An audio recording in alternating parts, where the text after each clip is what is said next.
द्वितीय वर्ष भूगोल के द्वितीय प्रश्न पत्र आर्थिक एवं संसाधन भूगोल के तहत आज चर्चा का विषय है चावल उत्पादन।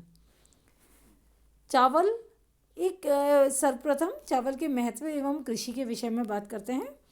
तो यदि देखा जाए तो विश्व भर में जितनी भी खाद्यान्नों का उत्पादन किया जाता है उसमें चावल और गेहूं ये बहुत ही महत्वपूर्ण खाद्यान्न है। तो फसल में सर्वप्रमुख ये स्पष्ट होता है कि ये एक बहुत ही महत्वपूर्ण खाद्यान्न है। फिर अधिक जनसंख्या के भोजन लगभग यानी कि विश्व के 50% लगभग जनसंख्या का भरण पोषण इस खाद्यान्न हेतु होता है। चावल कृषि में मशीन की अपेक्षा श्रम अधिक लगता है। तो क्योंकि चावल में सर्वप्रथम बीजों का रोपण होता है, फिर वो छोटे छोटे जो पौधे हो जाते हैं उनको पुनः रोपा जाता है खेतों में, और फिर कृषि में जो कृषि क्षेत्र है उसे जल से युक्त भर दिया जाता है और बहुत ज़्यादा देखभाल की ज़रूरत होती है। तो इस लिहाज से यदि कहा जाए तो ये जो चावल की कृषि है इसमें श्रम की तादाद ज़्यादा है। केवल कुछ ही आंशिक क्षेत्र हैं जहाँ पर कि मशीनों से काम लिया जाता है चावल की कृषि में, अन्यथा विश्व भर के जितने भी क्षेत्र हैं चावल उत्पादक उन सभी में मानव श्रम की बहुत ज़्यादा आवश्यकता पड़ती है हर छोटे से बड़े काम में। फिर यह छोटे से ही खेतों में संभव हो पाती है इस खाद्यान्न की उपज, और उत्पादन में कम व्यय भी लगता है। फिर मानसून तथा उष्ण कटिबंधीय जो आर्द्र जलवायु के प्रदेश हैं वहाँ का यह एक प्रमुख खाद्यान्न है। उन क्षेत्रों में इसकी उपज सामान्यतः सरलतापूर्वक संपादित होती है। दक्षिण एशिया में विशेषकर ये भारत का एक मूल पौधा है। तो ये स्पष्ट है कि जो दक्षिण पूर्वी एशियाई भाग है वो समूचा जो मानसून पवनों के प्रभाव का क्षेत्र है, वहाँ ये खाद्यान्न विशेष तौर पर एक वृहद पैमाने पर इसका उत्पादन किया जाता है, और यदि देखा जाए तो भारत का ये मूल पौधा है। अन्य खाद्यान्नों की तुलना में इसका लंबा भंडारण संभव है। इसके लिए जो दूसरे नाम इसके लिए चयन किया गया वो है अक्षत। अक्षत से अभिप्राय है जिसको क्षति न पहुँचे। तो क्योंकि कीड़ों से इस खाद्यान्न को ये खोखला नहीं होता है और इसका भंडारण बहुत लंबे समय तक संभव रहता है। अन्य अनाजों की अपेक्षा प्रति एकड़ उपज अधिक होती है, अतः अधिक जनसंख्या का पोषण संभव है। जैसा कि हमने कहा कि छोटे से खेत में और इसकी उपज भी प्रति एकड़ बहुत ज़्यादा होती है। यही कारण है कि विश्व की जनसंख्या को पोषित करने में यह खाद्यान्न अत्यधिक महत्व का है। फिर विश्व का 94% उत्पादन मानसून एशिया द्वारा होता है। अब बात करते हैं, ये एक छोटी सी झलक थी चावल उत्पादन के संदर्भ में। अब चावल की किस्मों के विषय में बात करते हैं। यदि हम चावल के रंग, आकार, स्वाद आदि के आधार पर इसकी किस्मों को जानने का प्रयास करें तो इसमें लगभग 700 किस्में पाई जाती हैं, जिनमें से जो बहुत ही महत्व की हैं वो लगभग 100 किस्में हैं। फिर अधिकांश चावल जो है वो यदि रंग की दृष्टि से कहा जाए तो सफ़ेद होता है अथवा आंशिक लाल या आंशिक हरे रंग का होता है, और आकार की दृष्टि से कहा जाए तो ये मोटे और बारीक दोनों ही प्रकार के खाद्यान्न विश्व में उपजाया जाता है। फिर क्षेत्र विविधता की बात करें तो ये 2 तरह की भू आकृतिक दशाएं इसके लिए वांछित होती हैं, आवश्यक होती हैं। प्रथम पहाड़ी क्षेत्र जिसमें पहाड़ों के ढाल को सीढ़ीनुमा आकार दे करके इसकी कृषि की जाती है, और दूसरा है दलदली क्षेत्र जहाँ पर जल का पर्याप्त उपलब्धता होती है और इसकी उपज सुगम हो जाती है। तो जो पहाड़ी क्षेत्र का जो चावल है वो सामान्यतः शुष्क क्षेत्र का चावल है जिसमें सिंचाई की आवश्यकता पड़ती है, जो उन क्षेत्रों में भी उपजाया जा सकता है जहाँ पर वर्षा की मात्रा बहुत अधिक न हो। फिर यदि यही जो पहाड़ी चावल है ये विश्व में हम इसका अवलोकन करें तो इंडोनेशिया, हिमालय का क्षेत्र, चीन, जापान इन सबके जो पहाड़ी क्षेत्र के जो भाग हैं उनके उनमें यह सोपानी कृषि के रूप में इसका उत्पादन किया जाता है। और यदि पहाड़ी जो क्षेत्रों की उपज के विषय में बात करें तो ये विश्व का लगभग 10% उत्पादन चावल का करता है, पहाड़ी क्षेत्र जो हैं। अब दूसरी जो हमने बात की कि भू आकृतिक दशा के हिसाब से, तो वो है दलदली अथवा मैदानी भाग।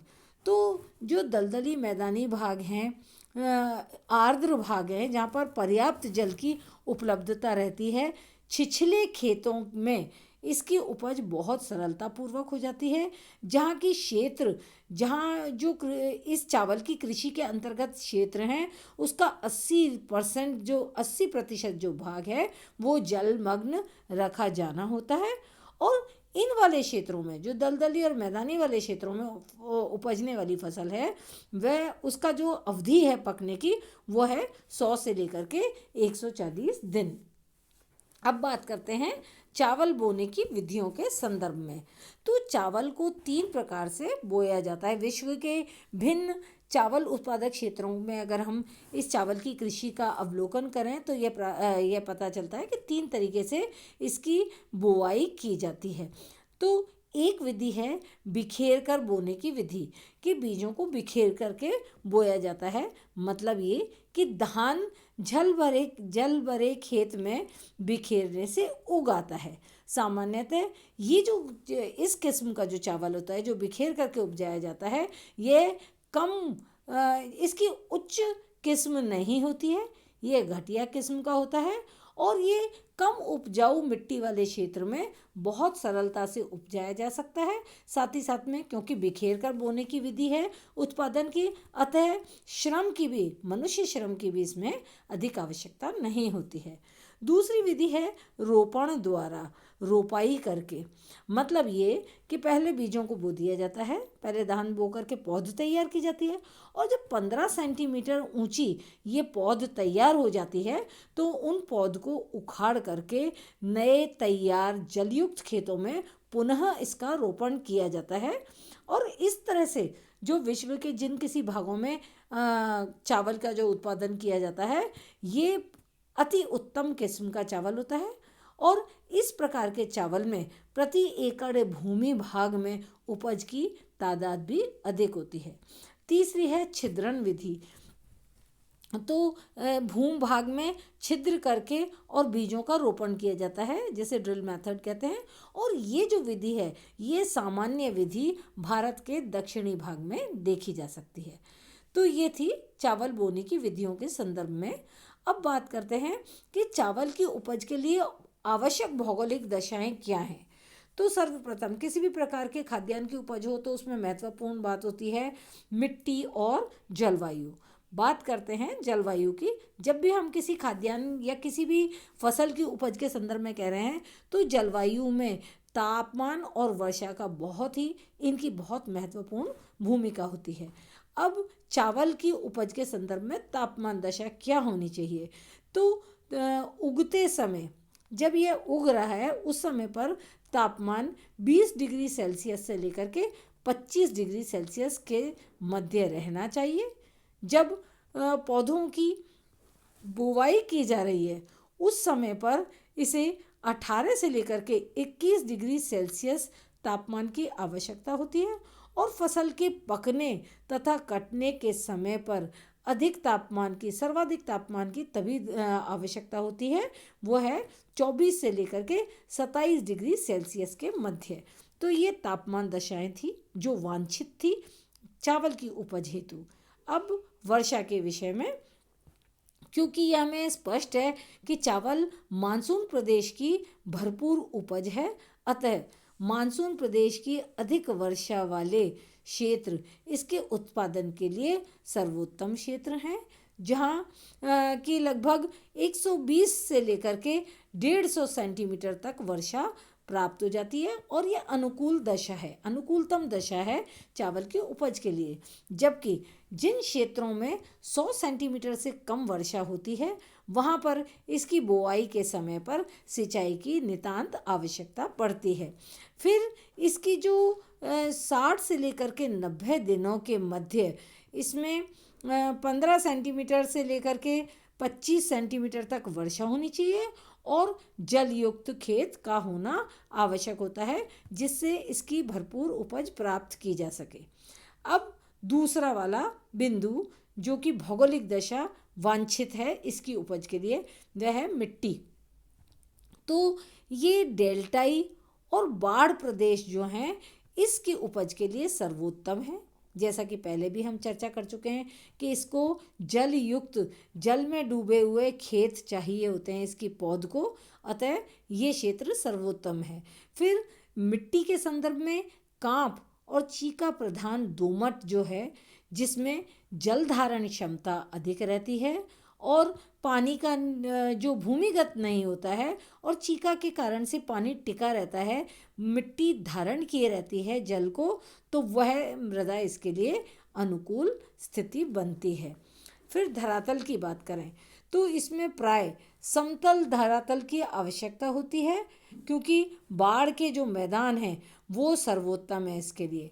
लेकिन कुछ ढालू प्रदेश जो पहाड़ों के हैं वहाँ पर भी इसकी उपज देखी जाती है और उस ढाल को भी सोपान का रूप दिया जाता है, उसका समतलन करके इसका उत्पादन किया जाता है। चौथा जो बिंदु है सस्ता श्रम, क्योंकि ये बहुत बड़े पैमाने पर इसकी उपज की जानी होती है। छोटे से खेत में इनकी बीजों को बोना, फिर उनकी पौध जो निकल जाती है उसको रोपना, उसको पौधों को लगाना, रोपण, गुड़ाई, निराई, कटाई, बहुत सारे सभी काम जो हैं इसके उत्पादन संबंधी, उसमें मानव श्रम की आवश्यकता होती है। इसलिए ये बहुत ज़रूरी है इसके उत्पादन के लिए कि जो श्रमिक प्राप्त हों वो सस्ता होना चाहिए, क्योंकि ये सामान्यतः ये जो खाद्यान्न की उपज है ये अधिक बहुत ही सघन जनसंख्या वाले क्षेत्रों की उपज है, उनकी भोजन आपूर्ति में बहुत बड़ा सहायक है। और क्योंकि यहाँ पर जनसंख्या पर्याप्त मात्रा में है इन क्षेत्रों में, तो सस्ता श्रम भी इन क्षेत्रों को सरलता से उपलब्ध हो जाता है। उष्ण कटिबंधीय चावल की उपज। अब उष्ण कटिबंधीय चावल की जो उपज के विषय में हम बात करें तो ये सामान्यतः एक ही जो विश्व के एक उष्ण कटिबंधीय प्रदेश हैं, इसमें वर्ष में सामान्यतः 2 अथवा 3 जो फसल प्राप्त हो जाती हैं वर्ष भर में, और कुछ फसलें ऐसी हैं जो कि 60 दिनों में पककर तैयार हो जाती हैं, तो कुछ फसलें 90 से लेकर 100 दिनों के मध्य पककर तैयार होती हैं। फिर भारत में 3 फसलें इसकी सामान्यतः प्राप्त होती हैं। अमन या अगहनी फसल, ये जो अमन या अगहनी फसल है ये वास्तव में शीतकालीन फसल है, जिसका शीतकालीन फसल है जो कि दलदली मैदानों में उपजाई जाती है, और बुवाई का जो समय है इसका जून अथवा जुलाई का माह है, तथा इस फसल की कटाई नवंबर से दिसंबर माह में होती है। अब औस की बात करते हैं। दूसरी किस्म जो है ये है पतझड़ के समय की फसल, यानी कि शरदकालीन फसल। इस फसल की जो बुवाई का अवधि है वह है मई से जून के मध्य है, और ये सामान्यतः उच्च भूमि में औस प्रकार की फसल का उत्पादन किया जाता है, और इसकी कटाई की जो अवधि है वो सितंबर से लेकर के अक्टूबर माह के मध्य होती है। और तीसरी जो फसल है वह है बोरो। तो ये बोरो वास्तव में ग्रीष्मकालीन फसल है जो कि शीघ्र ही पक जाती है, और फिर दिसंबर जनवरी में इसकी बुवाई की जाती है, जबकि मार्च अप्रैल में इसकी कटाई का समय होता है। तो ये उष्णकटिबंधीय जो चावल की उपज थी उसमें सामान्यतः 3 ही किस्में उपजती हैं। फिर बात करते हैं चावल की जापानी विधि। ये बहुत ही महत्वपूर्ण विधि है। इस विधि का प्रयोग करने से प्रति हेक्टर के करीब, भारत से अगर तुलना की जाए इसकी, तो भारत से 2 या 3 गुनी फसल की उपज चावल की जापानी विधि द्वारा प्राप्त हो पाती है। इसमें अधिक श्रम और व्यय की आवश्यकता होती है, जबकि भारत में इसका जो जापानी नस्ल है और भारत की नस्ल है उसका संकरण करके वर्तमान में चावल का उत्पादन किया जा रहा है, तो वो संकर फसल है। अब बात करते हैं, क्योंकि चावल की जापानी विधि है वो सर्वोत्तम विधि है, सर्वाधिक उत्पाद प्राप्त करने वाली विधि है। इस विधि पर एक बार दृष्टिपात करते हैं कि इसमें क्या क्या किया जाता है। तो सर्वप्रथम इसमें जो बीज का प्रयोग किया जाता है उपजाने के लिए वे बहुत ही उत्तम किस्म के होते हैं। फिर इनकी जो बुवाई का जो कार्य होता है, ये ऊंची उठी हुई क्यारियों में बीजों का रोपण किया जाता है।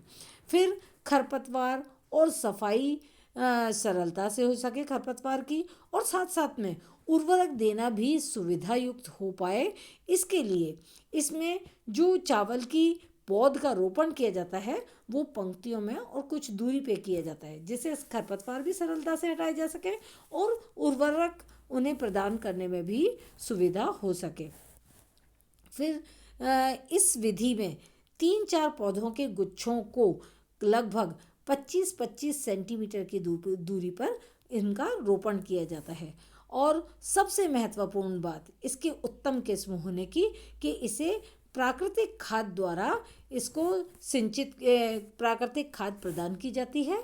जैसे सामान्यतः गोबर, कंपोस्ट या हरी खाद का प्रयोग किया जाता है, और जो रसायन जिनकी आवश्यकता इसके उत्पादन हेतु होती है वो है अमोनिया सल्फेट, यूरिया आदि की प्रयोग किया जाता है। और लेकिन इस विधि में बहुत ही सावधानी पूर्वक इन रसायनों का प्रयोग किया जाता है। और अंतिम पक्ष जो जापानी विधि का है वो जल पूर्ति इसमें नियमित रूप से होती है। यही कारण है कि उत्पादन बड़े पैमाने पर हो पाता है। तो ये हमने अवलोकन किया चावल के जो प्रारंभिक जो मूलभूत जानकारी है उसके विषय में। अगले अध्याय में हम जो विश्व के चावल उत्पादक प्रदेश हैं उनके विषय में जानेंगे।